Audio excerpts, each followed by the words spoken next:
The suspect in that Roseville hostage shooting appeared in court this morning and pleaded not guilty. That shooting happened almost 2 weeks ago, and the suspect, Eric Abril, now faces several charges, including murder, kidnapping, causing bodily harm, and attempted murder of a police officer. Funeral services were held for one of the hostages today. James McKeegan was out for a walk with his wife at Mahaney Park 2 weeks ago when he was killed. His wife was also shot. She survived. Now, there are still a lot of unanswered questions about this Roseville shooting and a separate shooting at Kaiser Roseville days later that led to an evacuation at the Capitol. Julie Watts is working to get some answers tonight.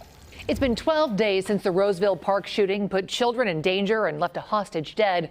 And it's been 5 days since the threat at the Capitol, linked to a different Roseville shooting, prompted an evacuation of lawmakers, but not of school children. Yet CHP still won't answer basic questions about their decisions and the resulting threats to public safety. Shots fired at Mahaney Park. It was a terrifying morning for unsuspecting kids playing baseball at the park on a sunny spring break day. That's when we got on the ground, and then gunshots were fired. Nearby counselors tried to shield young day campers from the chaos. And then we see cops chasing after a criminal. Suspect Eric Abril allegedly engaged in a shootout, shooting an officer before taking an elderly couple hostage, killing one and injuring another. Multiple shots fired. We now know a CHP special task force was attempting to serve Abril with a search warrant that morning related to a February freeway shooting. Nearly 2 weeks later, CHP won't answer questions about why officers chose not to serve the warrant at Abril's home, where he was living with his mother in a retirement community, and instead chose a busy park during spring break, putting children in danger.